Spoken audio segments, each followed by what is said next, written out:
drop the Devil Jin, and it just seems like Heihachi's the one that really fits him. He's really got around the mental stack of really playing around, setting it up for the future game. Like I say, with the 1-back-2s, going to stance, really setting it up. But FARZEEN, like I said, he's been on a tear.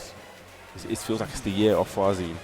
Yeah, everywhere he goes, he's putting up tremendous performance. And even end of last year, going to Greece and smoking everyone. So he's super strong. They're definitely a threat to deal with. I don't feel like even last season, like he had a few, when you look at some of his tournament runs that he was having, like he was beating the likes of like Knees, and it was like he's beating them consistently. He may have not got the victory, but like the names he was taking out to get to those kind of like top 8s, it was amazing. It was one of those things where I just felt like it is bound to happen. He's bound to get that kind of like good run. He's been, he's picked up that big win this season. Had a few last season as well. Yeah, and I'm sure he's going to keep on going. It's early days in this season, right? So he could definitely, if he can put up a performance again as early as possible, then he can secure your spot as soon as possible on the leaderboard. Yeah, I think he may be third in a minute. So it's nice if he gets a big chunk of points here. He's qualified for EWC. He'll just be settled in the match, so he doesn't have to kind of like rush around later on in the season. Yeah, definitely helps, gives you a bit of time to relax and practice. But you also don't want to get you don't want to get rusty in between as you're waiting. Yeah, I'm sure you'll be doing those training camps. Lovely little step there. And down two, just on the back of your head. Running pressure, running low. This is scary as well. Couldn't try to get away from the wall. Nice, gets away, but hey, you're still in the blender. Nice. I wonder if QUDANS. So that move is kind of deceptive. It looks like it's plus, but it isn't. I think it's like -3 or something like that. But it's just the animation and just the way kind of QUDANS is freezing up. I think maybe he thinks this looks kind of plus. It's one of those weird ones. Try to apply pressure, man. FARZEEN waking up for bottom again, just contesting constantly. Hey, now just ties up. Oh, this lovely threads the needle with that forward 4. Gets out to realign the combo. Big chunk of damage as well. What's Oki? This is simple, just charging it up, trying to go for more stance pressure, but heat smash landing. We go, no more splats. Yeah, about to say that would have been a long day. Oh, down two. Converse, spends it. Now this should be the man. Where's that wall? No, too much wall carry. He got to the curve, but it doesn't matter. Again, getting those lows stacking up. FARZEEN placing a lot of them, and by the time he's done, you're already so low on health. Okay, activates, just a patented round 4 activation there from QUDANS. I actually saw a few people punish him for doing that, like in anticipation. They knew that he was going to do it.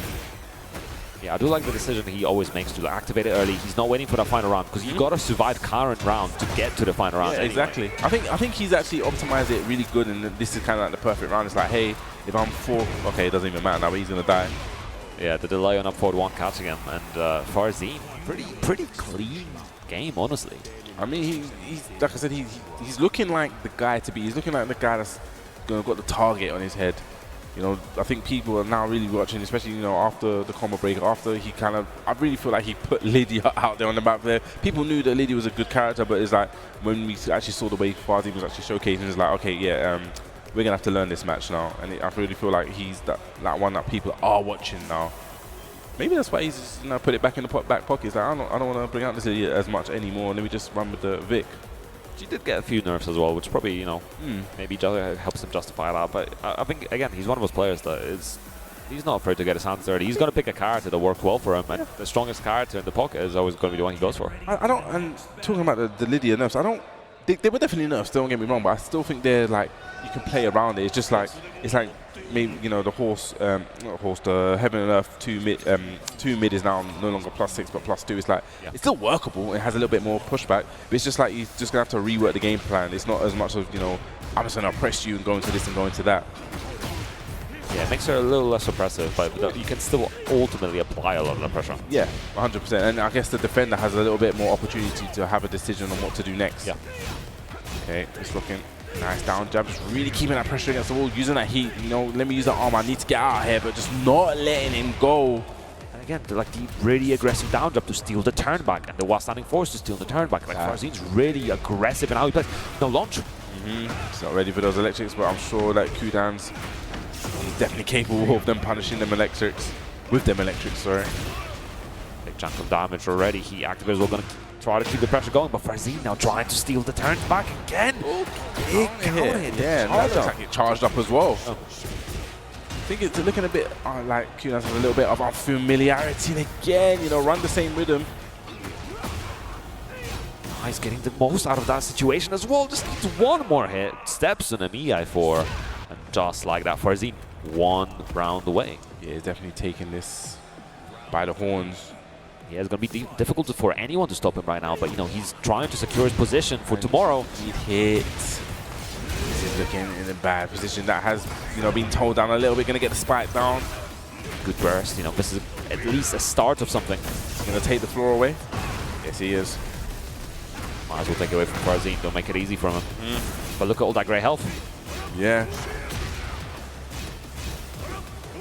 Out of he gets a bit of damage. FARZEEN now playing from behind, but has so much grey health to recover. Yes, this is very dangerous. No duck there. Again, use a nice block, gets the launch. Now with a simple combo, this should be just go straight into rage. Oh, from here. Okay, also go for the back two. Wants even more damage. Just a double make sure. Yeah.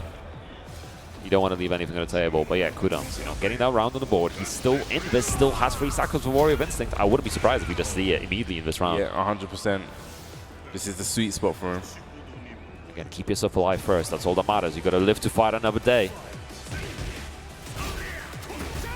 Oh, just again finding the hop kick. I feel like now when they know it's like round 4, they're going to play a little bit more aggressive because they don't want him to activate. And like I said, he's just doing everything, just not letting him have any space and breathe. Could be a downfall now because everyone kind of just knows that pattern. Maybe he has to kind of mix it up a little bit when he activates. Okay, Nice. Oh, the trade as well. Yeah, down 2. This is a very, very bad position. I like the counter, but FARZEEN again into both of them. So aggressive, but FARZEEN taking with the power crush. Had plenty of health, so good usage of that.